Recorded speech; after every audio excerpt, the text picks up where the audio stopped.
morning, everyone. Thank you for being here. We'll start by calling the roll. Mr. Greeno. Here. Mr. Bates. Here. Ms. Carnapucci. Here. Mr. Ogata. And Mr. Stein. Here. Thank you. Next up is the approval of the agenda and addendum items. Second. All the vote, Ms. Carnapucci. Yes. Mr. Stein. Yes. Mr. Bates. And Mr. Greeno. Yes. Thank you. Next up is to approve or amend the meeting minutes from April 15, 2024. Make a motion.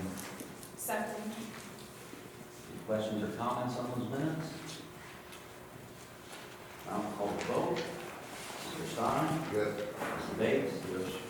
Mr. Greeno? Yes. And Ms. Carnapucci. Yes. Next up, presentation of the financial statement for the month of May 2024.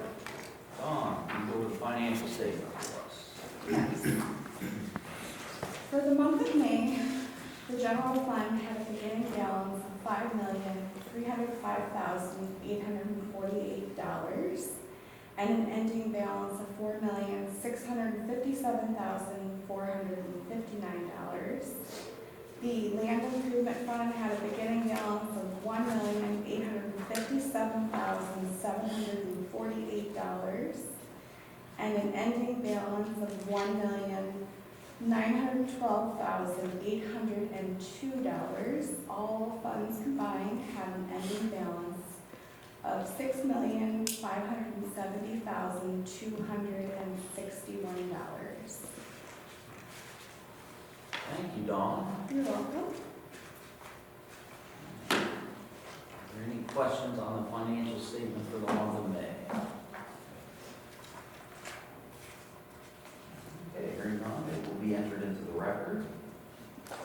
Next up is the presentation of the payment report for the payments in the month of May. Take a second to look at those. Any questions on the payment report for the month of May? Liability insurance, is that a one lump sum payment a year, or is that? It is, yes.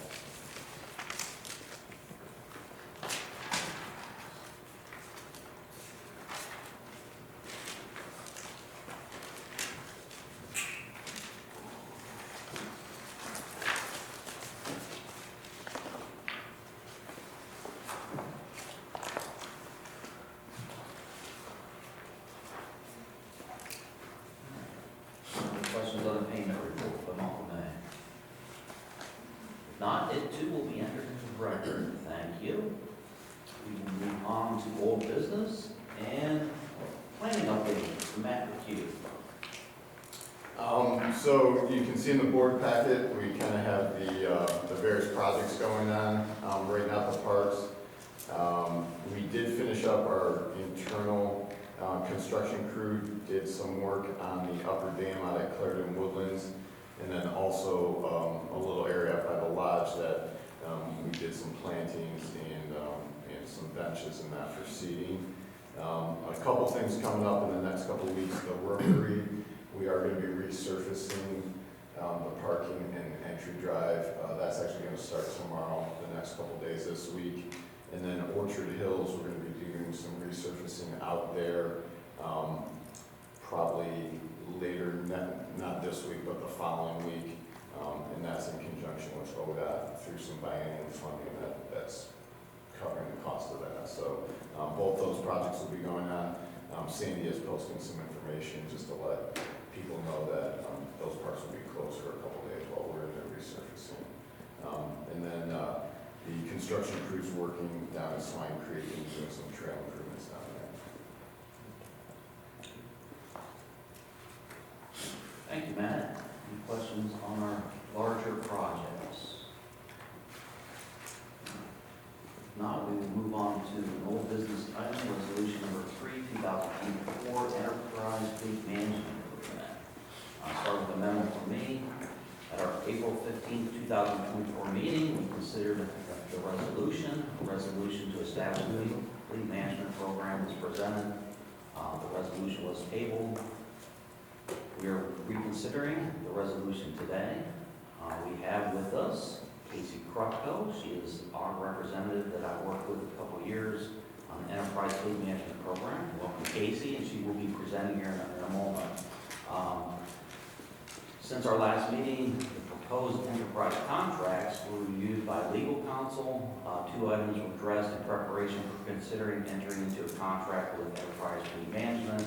The first thing we will need to address, should we go with Enterprise, is indemnification language. We cannot indemnify Enterprise Fleet Management without appropriating the exact dollar amount for such indemnifications. The Ohio Attorney General has opined that this amount is speculative, so we cannot appropriate that amount of money. So we will work with Enterprise to remove indemnification, indemnify language so that the section reads that the Jungle Park District will defend and hold Enterprise Fleet Management harmless from legal claims. The other we looked into was disposition of vehicles. Unlike Ohio laws, procedures for townships, counties, and municipalities on disposal of personal property, there are no such restrictions on a Chapter 1545 Park District when disposing of its personal property, whether it be by sale or otherwise. So if we were to enter into an agreement for fleet management, we would be able to dispose of those vehicles through a program like Enterprise Fleet Management. All right, I want to confirm those items for you, and with that, I will turn it over to Casey Krupko so she can talk a little bit about the program. Sorry, paper person.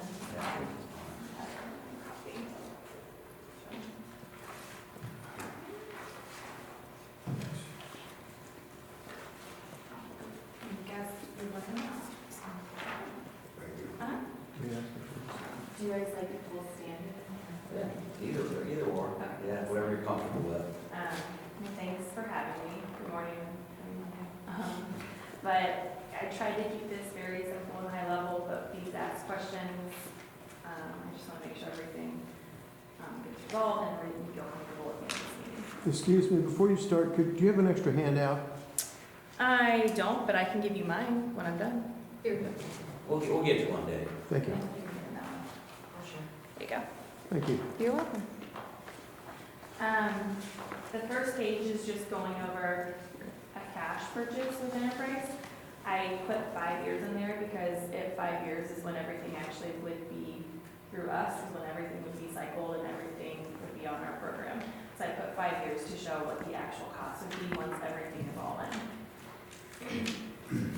At the bottom of that page, it has your current average capital budget, which I received from John. I believe it was actually in your minutes from the last meeting he reviewed with you. And the highlighted in orange is your average capital budget with Enterprise. And I do want to highlight, this is before your vehicles are sold. So that's before applying any resale to your capital budget. That's your capital budget just for the cost with no resale rolled. Does that make sense? Okay. The second page shows the leasing option. This, of course, would be less cash up front, but it's whatever you would prefer. And at the bottom, again, it compares your average capital budget on a lease compared to your average capital budget before on a lease. I've told John this several times, and we don't care how our clients fund the vehicles. It's whatever makes the most sense for each particular client. But it's just my definition of the difference of both, so you know what options you have. At any point, if you want to try other funding things, you can. You're not locked into anything at any given point.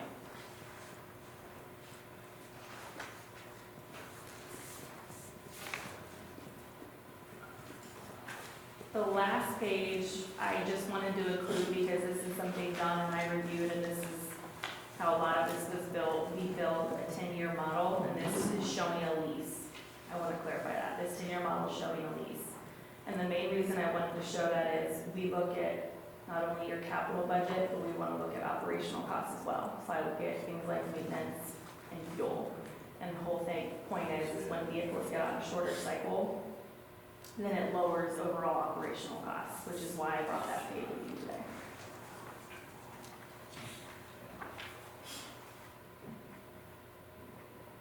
Are there any questions over reviewing these?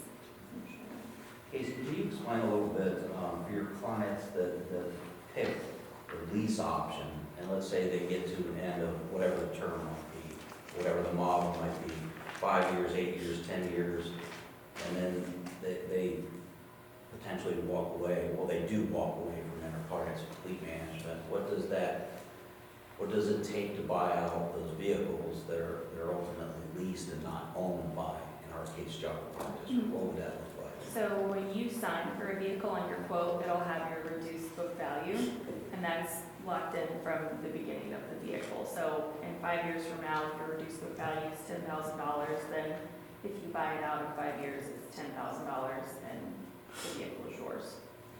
So that's set from the beginning, you always know what the reduced book value is. And you can buy it out before that as well. So we're a year in and you don't like the partnership and how it's going, whatever the reduced book value is at that moment is what you buy the vehicle out for, and it then ends the partnership.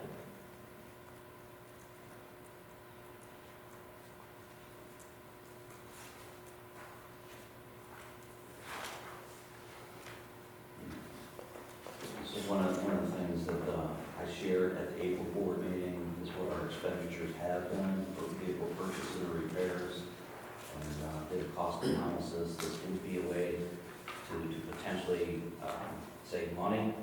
As a program we don't like, I want to talk a little bit about some of your clients that may not like it, maybe even a year out, and then how you go about terminating the agreement. Terminate. Yeah. Okay, so the proposal right now shows 5 vehicles is to replace, which you don't have to do that, it's what you prefer, but let's say you go with 5. And a year from now, if you don't like it, you simply buy those vehicles out at the book value that they're at, the payoff amount, and then the partnership ends and everything goes back to you. And there is a way in our agreements, I just had a client request this, if you want that specifically stated, it can be listed in the master lease agreement as well.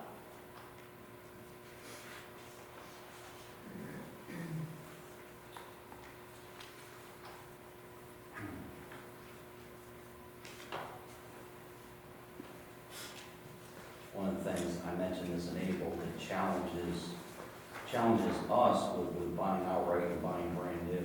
I mentioned the challenge of finding enough vehicles through government purchasing. So the way we've been able to get around that is to have our local dealerships quote a vehicle, buy it outright. But another thing that challenges us is across our fleet, our annual mileage is only average is only 7,600 miles a year. So, for example, our construction crew may drive to the job site and that truck sits there all day. So I wanted to resurrect this again. If you're not ready to make a motion and approve the resolution, we can table it again. I would like to deal with this at the next meeting, at our July board meeting, and I would remind commissioners, yes votes, no votes, it's all fine. So, any questions from the commissioners? Personally, I think I would like to have a discussion about this, but I'd like to do an executive session. We could table this and then, Okay. what do you think? Yeah, I don't know, we'll have to talk to our attorney, see whether or not we can take it into executive That's, session. yeah, ask them that. Okay, all right. I think we need to look at this a lot more than we're looking at it. Okay, that's fine, that's I mean, fine. that's my favorite. Yeah, well, it's tabled, so we will leave it there, and thank you, Casey, for bringing it, and we will be in touch.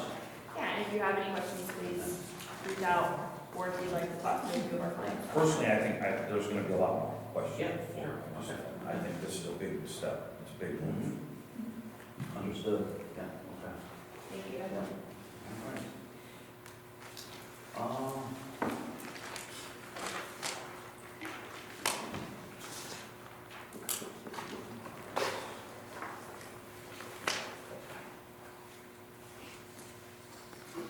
With that, we will jump into new business and resolution number 4, 2024, the 2025 tax budget. Dawn, you want to set that up for us? Yes. For the 2025 tax budget, The total estimated revenue is expected to be $7,158,503. Our general fund expenditures are estimated to be $7,164,511. Land improvement revenue, we are putting into the budget a transfer from the general fund to land improvement in the amount of $200,000 to help fund the capital projects.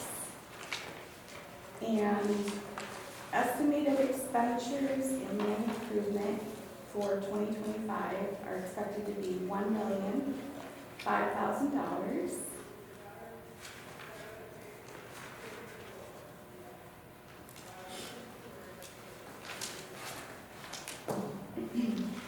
Second to look at that.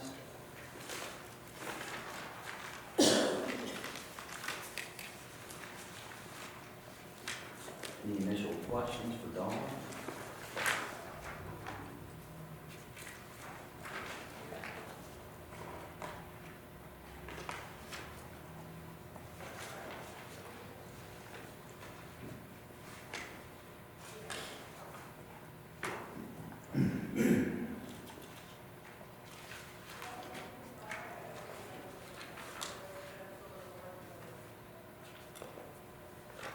When you get a grant, that's over and above this, right? You have to fund it and then. That's correct. The majority of those grants are essentially revenue in, Right. expenditure back out. But you don't know what the grant is, so you can't put it in the budget. So you have to budget it beforehand and then, Right. and then if there's a carryover, it just goes into the. That's correct. If we know about any of them, we do include them in there, but we typically, not typically, we would prefer to appropriate, encumber, and expend as we go. Right. What's your projected carryover in this budget? Yes, projected carryover for general fund is expected to be $3,160,514, and land improvement fund will be $1,127,134.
Any other questions? Entertain a motion to approve resolution number 4, 2024, the 2025 tax. Second. Call vote, Mr. Bates? Yes. Mr. Reno? Yes. Mr. O'Donnell? Not here. Mr. Stein? And Ms. Aldridge. Yes.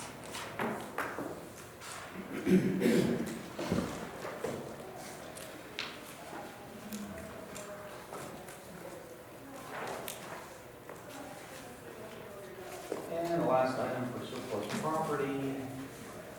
We have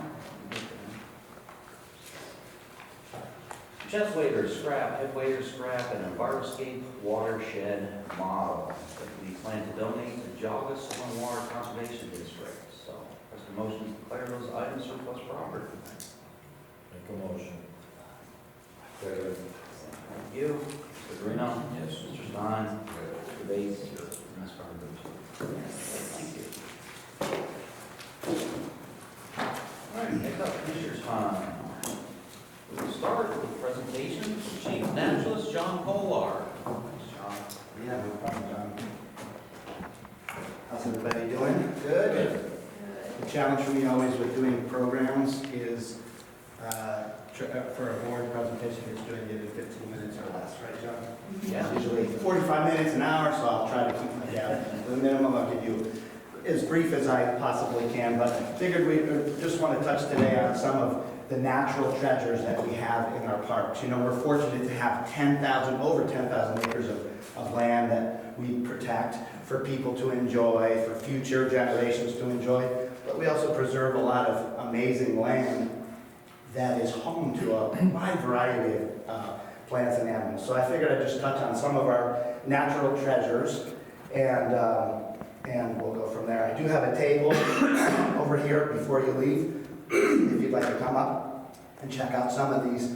Most of these are models, some of them are mounts, but some of the things which I will refer to in the presentation.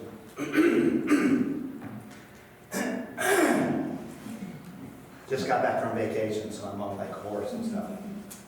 So one thing that we have in Geauga Park District, which is amazing, is a mature beech maple forest. We have a variety of them, and really they're home to a great variety of plants and animal species. We have some gigantic trees in our parks. This one here is at the West Woods. That's me right there next to this tree. I know in the future we're going to have a trail that gets close to this tree out there. That's a tulip tree. It's the largest in northeastern Ohio and only the second largest in the state of Ohio. So it's a pretty special tree. So we have a lot of giant trees over at Welton's Gorge. I just led a hike yesterday. Just a gigantic oak tree. So these mature forests are really critical habitat for certain species of animals and plants. I mean, we have our state wildflower, the trillium, Luna moths, one of my favorite birds of all time, the hooded warbler. This bird depends on intact tracts of forest, not fragmented, and we provide a lot of those forests here, like at Big Creek Park, the West Woods, just to name a couple. Also, we have some amazing scenic views. This one is from the top of a ridge at Swine Creek Reservation. On this ridge, we have one of the only places I know in the county where we have wild